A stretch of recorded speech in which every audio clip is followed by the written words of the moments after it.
सभी को प्रणाम। सबसे पहले परम पूज्य गुरुदेव वंदनीय माता जी आदि शक्ति माँ गायत्री की सूक्ष्म उपस्थिति को महसूस करते हुए आज का जो विषय है इस पे रिकॉर्ड करने का भाव बहुत पहले मिला था। यकीन मानिए, जब ये यात्रा शुरू करी थी निज जीवन की तो स्टार्टिंग में, लेकिन मन में इतनी उठापटक थी, ऐसा लग रहा था कि वाकई इस टॉपिक पे रिकॉर्ड करना चाहिए। क्या वाकई जो गुरुदेव ने यहाँ समझाया है वो ठीक है? उसी पे मंथन ऑन एंड ऑफ और कई बार मन ने कोशिश करी रिकॉर्ड करने की, पर रिकॉर्ड नहीं हुआ। और जब इस भाव को बिल्कुल छोड़ दिया, ड्रॉप कर दिया कि नहीं इस टॉपिक पे रिकॉर्ड नहीं करेंगे, तो आज अचानक एक भाव प्रवाह आया है और उस भाव प्रवाह ने इतना बेचैन कर दिया है कि आज ऐसा लग रहा है कि बस इसी पे रिकॉर्डिंग करनी है। ये रिकॉर्डिंग थोड़ी लंबी भी हो सकती है, ये आप लोगों तक पहुंचेगी या नहीं पहुंचेगी कोई आइडिया नहीं है अगेन, बस लेकिन करना है। और जो टॉपिक है वो है कृपा और पात्रता, इसको समझना। क्योंकि ऐसे कई सारे प्रश्न हमारे मन में भी चलते हैं कि कृपा क्या है, पात्रता कैसे विकसित करें, और कृपा इम्पोर्टेंट है कि पात्रता इम्पोर्टेंट है, ये हमारे मन में बहुत चलते हैं। और मेरे मन में तो बहुत ज़्यादा मंथन चला है इस सब पे, इस यात्रा में। और इसलिए लगा कि नहीं, इस टॉपिक पे आज तो मतलब ऐसा लग रहा है कि जैसे अंतर से कोई शक्ति कह रही है, अंदर से कोई कह रहा है कि नहीं आप सबसे ये एक्सपीरियंस भी साझा करना है। और केवल साझा करना है, लेकिन एक रिक्वेस्ट है कि इसको ब्लाइंडली बिल्कुल फॉलो मत कीजिए। आप इस ऑडियो को सुन लें, जो भी लोग इसे सुन रहे हैं, आप अपने अंतःकरण में झांके देखिए। और अगर आपके चित्त के संस्कार आपकी यात्रा के अनुरूप आपको लगता है कि इससे आपको कुछ समाधान मिल रहा है, तो ही इसको मानिए। ऐसा नहीं कि हम कुछ भी सुन लें और उसको फॉलो कर लें, ऐसा नहीं होना चाहिए। हम अपने भीतर जाएं, अपने भीतर देखें, समझें। हमें समाधान कई जगहों से मिलते हैं, लेकिन फिर भी हमें अपने भीतर से, जो हमारे भीतर वो आत्मा का है, हम मन की बात नहीं कर रहे, मन तो छलिया है, लेकिन हमारे भीतर जो आत्मा हमें उत्तर देती है ना, वो उत्तर बेस्टेस्ट आंसर होता है। बस ये समझना कि वो उत्तर आत्मा का ही है, वो गुरु तत्व का ही दिया है, वो उस दिव्य प्रकाश का ही दिया हुआ है, ये समझने की बात है। कृपा और पात्रता पे बात करने से पहले एक एक्सपीरियंस जो है, एक घटना घटित हुई मेरे जीवन में। 2007 की बात रही होगी। ये यात्रा जो है गुरुदेव पता नहीं कब से चला रहे हैं, कुछ ऐसा इसका हिसाब नहीं कि गुरुदेव कब जीवन में आए, कैसे आए। अगर कोई मुझसे कोई डेट पूछे तो कोई डेट नहीं है मेरे पास ऐसा सच, लेकिन इतना पता है कि ये यात्रा प्रेम और भक्ति और समर्पण की यात्रा है। और ये बहुत बड़े बड़े शब्द हैं, और इनका भी एक कहते हैं ना, अभी पूंछ भी हाथ में नहीं आई है, इतने बड़े बड़े शब्द हैं। लेकिन हाँ, कभी ना कभी जाना उसी दिशा है, और गुरुदेव ले जाएं तो उनकी इच्छा, ना ले जाएं तो उनकी इच्छा, क्योंकि ये भाव भी उन्हीं का दिया है। तो मेरे ससुराल में मेरी शादी होके जब मैं आई, तो मेरे ससुराल में 2007 या 8 में एक सत्संग होता है। एक आंटी आती हैं, बहुत ही तेजस्वी, बहुत ही प्यारी, बहुत लोगों तक नहीं पहुंचती है, लेकिन सत्संग करती हैं, बहुत अच्छे से सुनाती है। तो उनका सत्संग होता था और मैं सुनती थी, क्योंकि बचपन से मम्मी पापा ने भी वही मनोभूमि दी, और मुझे सत्संग बहुत अच्छा लगता था। वो ससुराल में होता है, और आज भी जब मुझे सुनने मिलता है तो मुझे बहुत अच्छा लगता है, क्योंकि वो सत्संग है। तो जब भी वो सत्संग होता था मुझे रोना आ जाता था वहाँ पे। तो एक दिन आंटी घर आए, क्योंकि मेरी मदर इन लॉ उसमें बहुत इन्वॉल्व है, सत्संग में बहुत अच्छे से इन्वॉल्व है। तो एक दिन आंटी घर आए और ऐसी आंटी ने हमसे बात किया कि तुम्हारे आंसू क्यों आ जाते हैं, क्या आते हैं। तो मेरे मुंह से निकला, जो जीवन का उस समय का अनुभव कुछ भी नहीं था, एज कुछ भी नहीं थी, अभी कितने साल पुरानी बात है, तो अनुभव तो कुछ भी नहीं था, एक बच्चा ही था, शादी हुए शायद 1-2 साल ही हुए होंगे। तो मैंने उनको बोला कि आंटी मुझे नहीं पता कि क्यों आ जाते हैं, मुझे तो ये पता है कि मैं मूढ़ बुद्धि हूँ, मैं बेवकूफ़ हूँ और मेरे ऊपर कृपा है।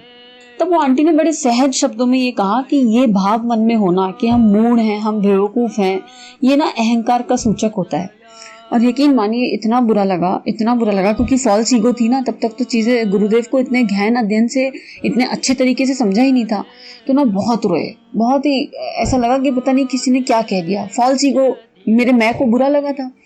और अब जब धीरे धीरे यात्रा आगे बढ़ी तो समझ में आया कि वाकई में अपने आप को, आप खुद को कुछ समझ रहे हो ना, तभी वो फॉल्स ईगो ही थी। उस समय तो बुरा लगा कि अरे आंटी ने ऐसे कैसे कह दिया, क्यों कह दिया, लेकिन धीरे धीरे समझ में आया कि नहीं, वो आंटी ने बात ठीक बोली थी कहीं ना कहीं, कि ये जो अपने आप को हम मूढ़ बुद्धि कहते हैं दूसरों के सामने या सबके सामने, अरे हम तो मूढ़ हैं, हमें तो कुछ आता नहीं है, ऐसा ये जो हम अपने आप को शो करते हैं, मुझे एज एन इंडिविजुअल ऐसा धीरे धीरे समझ में आया कि फिर क्या होगा, सामने वाला या तो आपसे ये कहेगा, ऐसे बहुत कम लोग बोलेंगे जो आपको ये बोलेंगे ये आपका अहंकार है, बहुत ही रेयर। मेरे ऊपर कृपा हो गई कि गुरुदेव ने आंटी को माध्यम बनाया और उन्होंने ऐसे बोला और इस पर चिंतन चला। नहीं तो लोग क्या कहेंगे, अरे नहीं आप इस तरह की बात कैसे कर सकते हो, आप ऐसा कैसे, मतलब कहीं ना कहीं आपकी प्रशंसा कर सकते हैं अपोजिट में।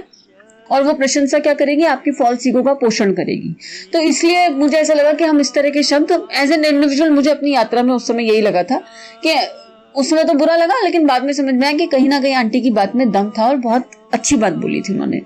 तो वहीं से मन में प्रश्न आ गया, उसी समय ये प्रश्न मन में उठा था कि अगर कृपा नहीं है जीवन में तो फिर क्या है, ये है क्या जो चल रहा है। और जो जीवन के अनुभव हैं, जो अनुभूतियां हैं, जो एक्सपीरियंस हैं, हर पड़ाव पे उनसे ये जो धारणा है मेरी मन की, और वो हर पल, चमत्कार शब्द मैं यहाँ यूज नहीं कर रही हूँ, लेकिन अगर यूज भी कर लूँ तो कोई बहुत बड़ी बात नहीं है। हर पड़ाव पे गुरुदेव ने ऐसा संभाला है, चाहे वो विवाह हो, चाहे वो बच्चे का जन्म होना हो, या वो जॉब हो, या वो बाहर की चीज हो, या वो अंदर की चीज हो, कुछ भी हो। अगर इस पे बात करने लग जाएंगे तो ये ऑडियो कभी खत्म ही नहीं होगा। लेकिन हर पड़ाव पे गुरुदेव ने ऐसा संभाला है कि लगा कृपा ही है, क्योंकि यहाँ से कोई एफर्ट होते हुए मुझे नजर नहीं आए। तो ऐसा लग रहा था कि मेरा पूरा जीवन कृपा में है। लेकिन वो जब भी हम ये सोचते कि जीवन कृपा में है, वो आंटी की बात याद आ जाती कि भाई आंटी ऐसे बोल रही थी, और फिर समझ नहीं आता था कि चक्कर क्या है, कि क्या है ये। मतलब दिख तो कृपा रही है, फील भी कृपा हो रही है, और अनुभव और अनुभूति के स्तर पे भी सब कुछ कृपा ही लग रहा है। फिर आगे बढ़ी यात्रा, और गुरुदेव की कृपा चलती रही, और अनवरत आज भी है, और इतनी है कि उसको बयान नहीं किया जा सकता। और फिर गुरुदेव ने अलग अलग माध्यम जीवन में भेजे, बहुत सारे, और एक से एक ज्ञानी। यहाँ ज्ञान था ही नहीं, क्योंकि मेरा स्वाध्याय उस समय तक बिल्कुल, और अभी भी नहीं है, स्वाध्याय जो होना चाहिए उस लेवल का स्वाध्याय नहीं है ये। अगेन फिर मैं कृपा शब्द मेरे मुंह पे आएगा कि गुरुदेव का कुछ तो मैजिक है कि इतना सब कुछ वो जीवन के चैप्टर्स के बिहाफ पे उन्होंने सिखाया, लेकिन जो स्वाध्याय होना चाहिए असल में उस तरह का स्वाध्याय नहीं है। तो और लिसनिंग स्किल्स बाद में समझ में आया कि स्वाध्याय जरूरी नहीं है कि आप बुक से ही करो, आप सुन के भी कर सकते हो, और यहाँ हर इंसान की एक स्किल होती है।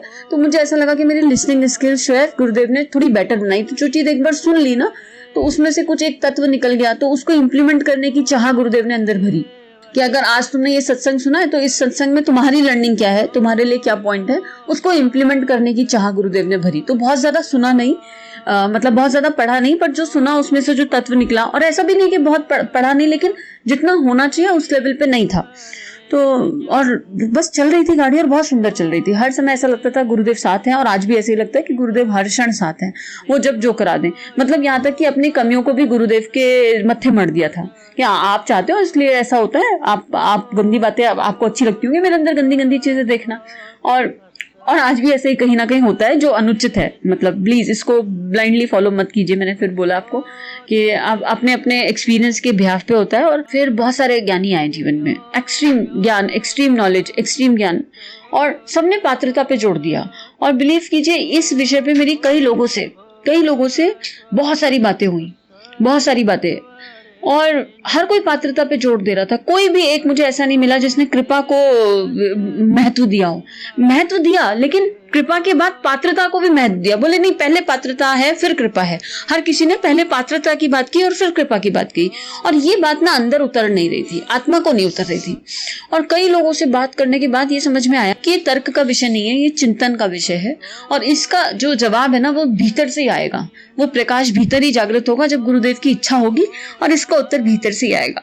लेकिन प्रश्न गहराता जा रहा था अंदर, और अब लोगों से बात करनी, लोगों से डिस्कशन करना भी बंद कर दिया था, क्योंकि अपने, और ये भी एक शायद अहंकार ही होगा फॉल्स ईगो, कि अपने मन का उत्तर नहीं मिल रहा। हम डिस्कशन क्यों कर रहा है इंसान? अपने मन की सुनना चाह रहा है, इसलिए डिस्कशन कर रहा है। हम जब बहुत ज्यादा डिस्कशन करते हैं तो ये तो कि कोई तो हो जो मेरे मन की कह दे, इससे भी किया, उससे भी किया, उससे भी किया, कोई तो हो जो स्टैंप लगा दे, नहीं जो तुम कह रहे हो वो बहुत अच्छा, फिर बड़ा मजा आएगा, फॉल्स ईगो सेटिस्फाई हो जाएगी, इसलिए बड़ा मजा आएगा।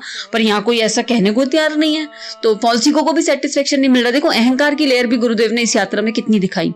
तो फिर एक टाइम पे जो है इस बारे में किसी से भी बात करनी बंद कर दी, कि समझ में आ गया कि ना ये डिस्कशन का टॉपिक है, ना ये आर्गुमेंट का टॉपिक है, और इसका उत्तर अंदर से ही आएगा। और तुम किसी का मत तुमसे मिलेगा नहीं, तो फिर फॉल्स ईगो को सेटिस्फेक्शन तो मिल नहीं रहा था, तो अहंकार की भी लेयर के, और तुम बिना बात तुम्हारा किसी ने सेटिस्फाई कर भी दिया तो अहंकार को पोषण मिल जाएगा कि अरे हाँ ये तो कोई तो मिला। लेकिन अंदर के भाव बड़े गुरुदेव से रोज ये प्रश्न चल रहा था कि गुरुदेव क्या है ये गुत्थी सुलझा दीजिए, गुत्थी सुलझा दीजिए। और जब जीवन देखती हूँ तो कृपा कृपा और कृपा केवल नजर आती है, लेकिन बाहर जब लोगों से बात करो, ज्ञानियों से बात करो, सबसे बात करो तो हर कोई पात्रता पात्रता पात्रता कहता है। पहला कदम आप लीजिए, और गुरुदेव ने भी कहा है ये बात कई जगह, आप पात्रता विकसित कीजिए। लेकिन समझ में नहीं आ रहा, गुरुदेव से पूछ रहे कि क्या मतलब क्या करें, आप कहना क्या चाह रहे हैं वो समझाइए। और अभी कुछ महीनों पहले ही इसका उत्तर मिला, और अंदर से ही गुरुदेव ने ये उत्तर दिया, क्योंकि अब रेस्टलेस हो गया था मन, बहुत रेस्टलेस हो गया था। और कुछ 4-5-6 महीने पहले शायद एक मंथन में इसका उत्तर मिला। फिर उस उत्तर को ऐसा लगा कि बस यही उत्तर सब कुछ है, लेकिन फिर लगा कि ये उत्तर मेरे मन ने तो नहीं दे दिया भाई, जो एक धारणा बनी है उस धारणा को प्रूफ करने के लिए ये उत्तर मेरे मन ने तो नहीं दे दिया, कुछ गड़बड़ तो नहीं है इस उत्तर में। और ये आत्मा के प्रकाश से आया हुआ उत्तर है, तो उस पर मंथन करने के लिए देखा कि चलो प्रैक्टिकली चेक करते हैं कि जो गुरुदेव बता रहे हैं वो बात सच है कि नहीं है। और गुरुदेव बताएंगे तो सच ही होगी, और अगर मन का होगा तो उसमें झूठ होने की पूरी संभावना है मन का, क्योंकि मन तो प्रूफ चाह ही रहा है कि बस किसी तरह ये पता चल जाएंगे, ये मन तो चाह ही रहा है कि शुरू से, क्योंकि धारणा वो बनी कि बस ये पता चल जाएगा कृपा जिंदाबाद, और मन ये चाह ही रहा था। तो अंदर से उत्तर मिला, तो फिर उसको इम्प्लीमेंट किया। जो गुरुदेव ने उत्तर दिया, उत्तर ऐसा मिला बहुत ही एक लाइन में, ऐसा लगा कि गुरुदेव बोल रहे कि बेटा मूल में तो कृपा ही है, तुमने जन्म लिया, तुम्हारे हाथ पैर ठीक है, तुम्हारी आंखें ठीक है, तुम चल सकते हो, बोल सकते हो, सब कुछ तुम कर सकते हो, है ना। तो मूल में तो कृपा ही है। जन्म लेने के बाद तुमको तुम्हारा खाना पीना कुछ सोचना पड़ा, सारी व्यवस्था परमात्मा ने करके दी, सब कुछ करके दिया। अब धीरे धीरे वो बच्चा बड़ा हो रहा है, जैसे जैसे बच्चा बड़ा हो रहा है उसकी फॉल्स आइडेंटिटी डेवलप हो रही है। मैं अभी जब बच्चा नन्नू सा है तो उसे मम्मी पापा पे फुल कॉन्फिडेंस है और माँ के आंचल के अलावा कुछ नहीं चाहिए। अब ये बच्चा बड़ा हो गया, जैसे जैसे बच्चा बड़ा हो गया फॉल्स आइडेंटिटी में गया, तो वो कृपा अब माँ, हम लोग क्या करते हैं एज अ पेरेंट, हम क्या करते हैं जब बच्चा बड़ा हो जाता है तो उसकी जिम्मेदारियां बढ़ा देते हैं ना धीरे धीरे। अच्छा, आप 5 साल के बच्चे को तो नहीं बोलोगे भाई नीचे बेटा सोसाइटी में कोई कुरियर आया जाके ले आओ, या 5 साल के बच्चे को तो नहीं बोलोगे ना बेटा 5 रुपए लो बराबर से कुछ ले आओ, ना। बच्चा बड़ा हो गया, उसकी सेल्फ आइडेंटिटी होगी, लेकिन जब बच्चा वो 10 साल का हो जाएगा तो आप उसे उसकी जिम्मेदारी के हिसाब से काम दे दोगे जैसी उसकी एज होगी। और फॉल्स आइडेंटिटी भी डेवलप हो रही है, बच्चा सोच रहा है मैं काम कर रहा हूं, मैं, बच्चा ये समझ नहीं पा रहा कि वो बचपन में जब पैदा हुआ था तब से लेकर अब तक कृपा ही तो थी पैदा होते के साथ ही। तो ऐसा लगा भीतर से कोई कह रहा है कि बेटा मूल में तो कृपा ही है, आधार कृपा ही है, आधार स्तंभ पिलर कृपा है। उस कृपा से तुम्हारी श्रद्धा और विश्वास डेवलप होता है जब कृपा मिलती है। और कृपा का मतलब यहाँ चमत्कार मत मानिएगा, तो तुम्हारी श्रद्धा और विश्वास डेवलप होता है। जब ये मंथन चल रहा था गुरुदेव के पास बैठ गए, आप बताओ, तो मैंने एक एक्सपेरिमेंट करने का विचार आया एक बार पात्रता पे। भाई हर कोई कह रहा है पात्रता पात्रता, तो लगा चलो ये भी करके देख लेते हैं। और एक सिचुएशन ऐसी आई जहाँ पे कहीं जाना था, मतलब किसी तीर्थ स्थल पे जाना था और बहुत मन था जाने का, और उसमें एक्सपेंस भी था अच्छा खासा। तो और मन बहुत था, तो गुरुदेव पे छोड़ दिया कि अगर मेरी पात्रता है तो आप मुझे इस जगह भेज दीजिए। और उसके बाद बात खत्म हो गई, लेकिन अंतर से ना वो इच्छा जा नहीं रही थी कि जाना है जाना है। लेकिन जब भी इच्छा जागृत होती तभी हम कहते थे जब अगर गुरुदेव पात्रता है ना तो आप भेज देना, नहीं तो कोई बात नहीं। अब क्या हुआ, एक दिन रात को ना अचानक से आँख खुल गई 1-1:30 बजे, और रोना ही रोना आ जाए, रोना ही रोना आ जाए, क्यों? क्योंकि वहाँ जाना है, डेट निकलती जा रही थी। एक ग्रुप के साथ जाना था बहुत बड़े, और डेट निकलती जा रही थी। और रोना ही आ जाए कि मुझे वहाँ जाना है, मुझे जाना है। वो बहुत मतलब एनर्जीज बहुत अच्छी होंगी उस जगह की, या जो भी था, कॉलिंग थी, क्या था वो नहीं पता, लेकिन बस अंदर से था कि नहीं वहाँ जाना है। और कहाँ था, महाअवतार बाबा जी की केव्स पे जाना था। और जब से ऑटोबायोग्राफी ऑफ अ योगी पढ़ी थी तब से बहुत मन था जाने का। तो वो ग्रुप ऑफ पीपल जा रहे थे। अब जो है रात को रो रहे बैठ के, अगले दिन सुबह जब ध्यान ऐसी गुरुदेव के साथ बैठे ध्यान किया, तो फिर वही जैसी इच्छा आई तो तुरंत रख दिया, नहीं हमें तो सोचना ही नहीं गुरुदेव, आई एम सॉरी कि कल रात को इतना रोना धोना हुआ, और आई एम सॉरी, आप अगर पात्रता हो ना तो भेज देना। अब देखिए अंदर से गुरुदेव कैसी लीला करते हैं, अंदर से आवाज आई, हाँ तेरी पात्रता हो बेटा तो मैं तुझे भेज दूँ, और ताकि तुझे अपनी पात्रता का अहंकार हो जाए, है ना। और फिर तू वहां से घूम कर आया और फिर सोचे नहीं मैं तो पात्र हूँ, मैं तो पात्र हूँ। और फिर तू इसका इस पात्रता का जो अहंकार है इसको सिर पे लेके और जीवन भर इसी में उलझी रहे। और फिर एकदम आँख खुली कि जैसे कृपा का अहंकार हो सकता है, वो पहले एग्जाम्पल में गुरुदेव ने समझाया कि अरे हम तो मूढ़मती हैं, वहाँ भी अहंकार था। अब गुरुदेव यहाँ समझा रहे हैं कि किस तरह पात्रता का भी अहंकार हो सकता है। तो ये यात्रा इतनी खूबसूरत है ना, इसीलिए लगता है कि मूल में केवल कृपा है। बाकी तो आगे आप लोग सुनेंगे कि और क्या-क्या एक्सपीरियंसेस रहे। लेकिन उस समय समझ में आया और फिर मैं बड़ा सॉरी बोला, okay Gurudev I am sorry, आपको जो ठीक लगे आप वो कर दो। पात्रता है, नहीं है, आई डोंट केयर, क्योंकि आप तो काले पत्थर से भी काम करा लोगे। तो कुछ है या नहीं है नहीं पता, whatever you feel is perfect, do that. और उसके बाद फिर वहाँ जाने भी मिला। ये ऊपर-नीचे हुआ और ओवरनाइट वहाँ जाने का प्लान फिर बन गया। मतलब ऐसा अचानक से ऐसी परिस्थितियाँ बनी कि सब कुछ सेट हो गया और वहाँ गए भी और वहाँ जाके बहुत सुंदर अनुभव और एहसास भी हुए, बहुत क्लीनिंग भी हुई और फिर एहसास हुआ कि ये सब गुरुदेव की लीला है। वो जब जैसे मतलब एक पत्ता भी उनकी मर्जी के बिना नहीं हिलता है। गुरुदेव मतलब मैं गुरुदेव बोल रही हूँ, बात वही है कि आप खुद भी समझिए, आप श्रेष्ठ गुणों का समुच्चय, आपके इष्ट जो भी है, मेरे यहाँ इस हृदय में गुरुदेव बसते हैं क्योंकि वो गुरुदेव के रूप में ही आए। तो फिर समझ में आया कि उनकी लीला अपरंपार है, उसको समझना हमारे बस की बात तो नहीं है। और फिर इसी श्रेणी में आगे जो घटना घटित हुई वो आपको बता रहे हैं। लेकिन एक और गहरी बात समझ में आई कि गुरुदेव बोल रहे हैं कि उस कृपा से एक भाव प्रभाव भी उत्पन्न होता है भीतर और अंतःकरण की असीम गहराइयों में। और जिसे गुरुदेव ने महाकाल और युग प्रतिवर्तन प्रक्रिया हम पढ़ रहे हैं उसे निष्कलंक अवतार कहा कि भाव प्रभाव वो क्या है, निष्कलंक अवतार। तो गुरुदेव ने कहा कि उस कृपा से जो भाव उत्पन्न हुआ गुरु कार्य करने के लिए, और भाव कैसा, स्वार्थी भाव नहीं होगा। अगर वो भाव गुरु का दिया होगा, गुरु तत्व का दिया होगा, तो वो भाव हमेशा परमार्थी होगा। उसमें सबके लिए केवल प्रेम प्रेम और प्रेम होगा और केवल परमार्थ। उसमें कहीं भी आपका फॉल्स आइडेंटिटी आप एग्जिस्ट नहीं कर सकते। तो गुरु कृपा से मूल में, गुरुदेव ने कहा मूल में कृपा है। उस कृपा से जो भाव उत्पन्न होगा उस भाव की तरफ तुम्हारा एक एक कदम, एक एक क्षण व्यतीत करना पात्रता है। मतलब फॉर एग्जाम्पल, अगर मुझे अंतःकरण से भाव उत्पन्न हुआ कि आज रिकॉर्डिंग करनी है और इस टॉपिक पे करनी है, इसमें अगर मैं अपनी बुद्धि लगा दूं अब कि नहीं ये मुझे करना चाहिए या नहीं करना चाहिए, ये भाव प्योर है, ये मैं हूं या नहीं, तो गड़बड़ हो जाएगा। बिना ये सोचे कि इसका रिजल्ट क्या आएगा, अगर अंतःकरण बेचैन हो रहा है, रेस्टलेस हो रहा है, तो इसका मतलब आपको वो एक अजीब सी रेस्टलेसनेस हो जाएगी, आपका हृदय भारी हो जाएगा जब तक वो काम आप कर नहीं लोगे। तो इसका मतलब ये कृपा से भाव आ रहा है। अब इस भाव की तरफ मेरा पहला कदम क्या होगा कि मैं रिकॉर्डिंग के लिए फोन उठाऊं और रिकॉर्डिंग करूं। अब उस रिकॉर्डिंग का क्या होगा उसके बारे में सोचना मेरा काम नहीं है, वो जिसने भाव दिया वो देख लेगा। लेकिन यहाँ पात्रता है। अब अगर मूल में अंदर से बहुत गहरा भाव उत्पन्न हो रहा है कि ये काम कर लो, और फिर भी हम आलस में पड़े हुए हैं अपने, अरे अच्छा ठीक है आज भाव आया, अच्छा रिकॉर्डिंग कर लेंगे। वो चेतना तो अभी थी ना, इस क्षण थी, और मैं ड्रॉप कर दूं कि नहीं अच्छा अभी नहीं, आज तो आलस आ रहा है, कल कर लेंगे, या फिर घर के काम फलाना ढिमाका, बहुत सारी चीजें हमारे को मिल जाएंगी, तो फिर वो ड्रॉप हो जाएगा। अब जैसे फॉर एग्जाम्पल उपासना समर्पण योग शुरू हुआ, आप यकीन मानिए आधा घंटे में सारी प्लानिंग हो गई। मूल में एक भाव उत्पन्न हुआ और उस भाव के लिए केवल आधा घंटे का कर्म किया उस प्रवाह के लिए, और यात्रा चल पड़ी आगे। वो महाकाल चला रहा है, सब कुछ वो कर रहे हैं, सब कुछ वो कर रहे हैं। तो एक छोटी सी समरी ये समझ में आई कि अगर हमारे अंतःकरण में परमार्थ के लिए अंतःकरण से बेचैनी हो रही है, रेस्टलेसनेस हो रही है, कुछ करने की चाह, तो बिना सोचे बस वो काम कर दीजिए, उसकी तरफ कदम बढ़ा दीजिए। अपनी बुद्धि, अपने इफ एंड बट्स वहां मत लगाइए, क्योंकि वो कृपा से भाव उत्पन्न हुआ और उसके बाद आपको बस उस पे, और उसको वो पात्रता है कि आपने उस दिशा अपने काम किए ना, आपने उसमें समय लगाया ना, उस भगवान का दिया।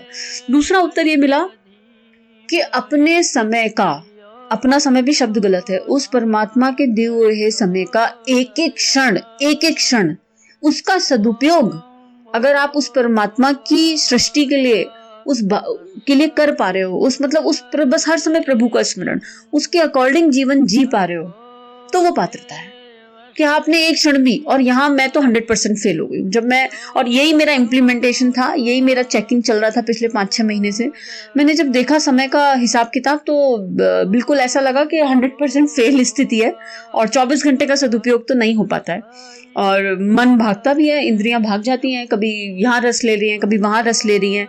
तो जिस समय वो भाव प्रवाह आता है बहुत प्रबल, उस समय कुछ गुरुदेव काम करवा लेते हैं और फिर वो काम तो नहीं कराना होता है, तो वो करते, वो काम होता चलता है और ऊंची दुकान फीका पकवान नाम भी हो जाता है, लोकेशना, मतलब अहंकार, XYZ बहुत सारे। और इस भाव प्रवाह के बाद अगर आप अपनी फॉल्स आइडेंटिटी में आ जाओ तो फिर यात्रा गड़बड़ाने के चांसेस भी बहुत ज्यादा हैं।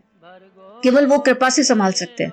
और जब तक आप स्वाद नहीं चखोगे, मान लीजिए अगर मैंने ईर्ष्या का स्वाद नहीं चखा तो ईर्ष्या से बाहर कैसे आऊंगी? तब तक तो मैं यही सोचती रहूंगी ईर्ष्या, मुझे तो ईर्ष्या होगी ही नहीं, कभी मुझे तो होती ही नहीं। तो स्वाद चखना भी बहुत जरूरी है। मुझे ये भी समझ में आ रहा है अभी तक की यात्रा में कि हर भाव का स्वाद चखना भी बहुत इंपॉर्टेंट है। भाई गुस्सा आया तभी तो पता चला गुस्सा होता क्या है।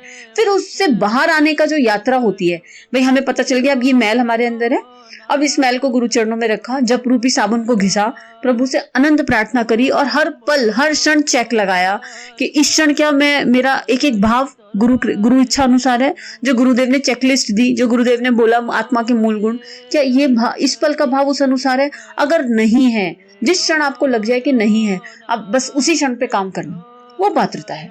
लेकिन मूल में फिर कृपा है। ये स्मरण होना, ये समझ में आना, कितने लोगों को समझ में आ जाता है कि हमें गुस्सा आ रहा है और गुस्सा करना गलत बात है। कितने लोगों को अपने भीतर का वो भाव प्रवाह समझ में आ जाता है और उस भाव प्रवाह के अकॉर्डिंग वो काम कर पाए, चल पाए, उनकी परिस्थितियां उस समय ऐसी हो। फॉर एग्जाम्पल, अगर मुझे इस समय गुरुदेव ने एक अंतःकरण से असीम भाव दिया कि रिकॉर्डिंग करनी है, तो मेरी परिस्थितियां भी उन्होंने ऐसी बनाई कि मैं रिकॉर्डिंग कर सकती हूँ। तो ये कृपा ही हुई ना मूल में। तो मूल में कृपा है। लेकिन अगर हम उस कृपा का यूटिलाइजेशन ना करें, उस कृपा से जो भाव प्रवाह आया, उस भाव प्रवाह पे अपने कदम ना बढ़ाएं, है ना, आगे ना बढ़े। अब जैसे गुरुदेव पे कृपा हुई, अगर हम गुरुदेव का जीवन भी देखें, दादा गुरुजी उनके जीवन में आए, गुरुदेव की तो अपनी साधना पिछले जन्मों की थी, लेकिन गुरुदेव पे कृपा हुई, दादा गुरुजी उनके जीवन में आए। और वो पल कृपा का था जब गुरुदेव के जीवन में दादा गुरुजी आए, लेकिन गुरुदेव ने अपना पूरा जीवन उस एक पल के अकॉर्डिंग जी दिया।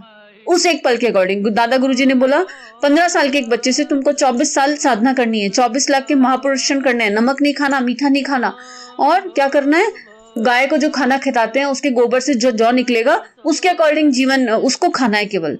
आप सोचो एक 15 साल के बालक, ये कृपा का पल था और गुरुदेव ने पूरा जीवन उस एक्सपेरिमेंट को करने में निकाल दिया और आज वो हमारे गुरु बन गए। हमारे ऊपर भी ऐसे कृपा के कई पल आते हैं। कितनी बार हमें पता होता है हमें ये नहीं खाना, हमें वो नहीं खाना, हमें पता है साधना करना इंपॉर्टेंट है, लेकिन कहाँ पात्रता विकसित हुई? फिर यहाँ बात हो रही है पात्रता। फिर पात्रता कहाँ आई? कृपा के पल तो हम सबने अनुभव किए होंगे, 100% किए होंगे जो इस यात्रा पे हैं, कि अंदर से एक आवाज आती है, अरे मत देखो टीवी, अरे मत खाओ उल्टा पुल्टा, अरे साधना कर लो, अरे आज की छूट गई। लेकिन हो नहीं पाता। मुझे एज एन इंडिविजुअल लगता है हम फेल हो जाते हैं बीच बीच में कहीं। मैं तो बहुत बार फेल होती हूँ, लेकिन ठीक है, गिरा तो उसका गिल्ट नहीं करना। ये तो हम पहले भी डिस्कस कर चुके हैं अपनी एक रिकॉर्डिंग में कि गिर रहे हो इट्स ओके। जब तक स्वाद नहीं चखोगे बाहर कैसे निकलोगे? मतलब अहंकार है क्या, फॉल्स आइडेंटिटी है क्या, राग द्वेष छल कपट है क्या? एक बार हल्का सा उसका स्वाद चख के उससे बाहर निकलना, जैसे तो समझ में आता है कैसी कृपा हुई गुरुदेव की, कि अरे हम तो गिर जाते हैं, गुरुदेव ने संभाल लिया, उन्होंने निकाल लिया, नहीं तो ये तो लुटिया डूब जाती, यहीं पे गड़बड़ा जाती गाड़ी। तो ऑल इन ऑल मुझे लगता है यहाँ पे समरी आ गई, जो गुरुदेव बताना चाहते थे, जो समझाना चाहते थे, जो इस जीवन में उन्होंने इस पल तक सिखाया। और आगे हो सकता है इसके नए लेयर्स आ जाएं और गुरुदेव कुछ सिखा दें, पता नहीं कि यात्रा किस दिशा वो ले जाएंगे, कैसे ले जाएंगे।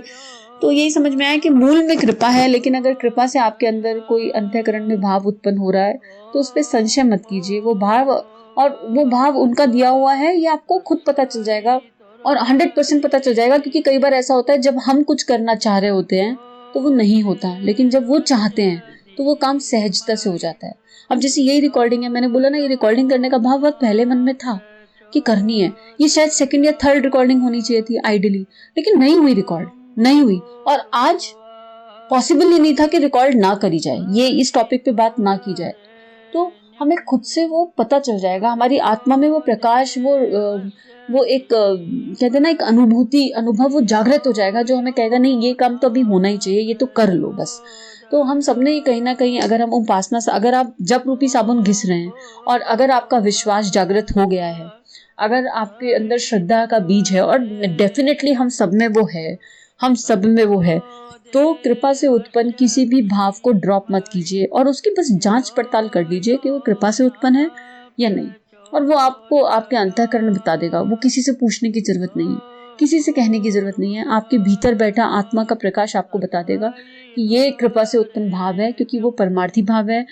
बस उसमें कोई लोकेशना नहीं होगी, उसमें कोई लालच नहीं होगा, उसमें कोई मोह नहीं होगा, उसमें कुछ भी नहीं होगा। उसमें बस आप होंगे और आपका इष्ट होगा, आप होंगे, आपके भाव होंगे, आप होंगे, आपके अश्रु होंगे, आप होंगे, आपकी श्रद्धा होगी, आप होंगे, आपका गुरु होगा, और आप होंगे और आपका आनंद होगा। उसके अलावा और कुछ भी नहीं होगा। तो आज की बात यही समाप्त करती हूँ और बस परम पूज्य गुरुदेव वंदना माता जी को बहुत बहुत धन्यवाद इस यात्रा को करवाने के लिए, और सभी के लिए अनंत प्रार्थना कि हम सब की यात्रा मंगलमय हो।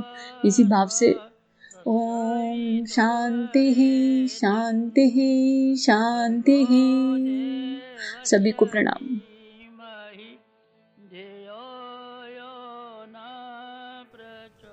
हमारे YouTube चैनल को सब्सक्राइब कीजिए और बेल आइकन पर क्लिक कीजिए ताकि आने वाली सभी वीडियो की नोटिफिकेशन आपको मिलती रहे। आप सभी को बहुत बहुत थैंक यू।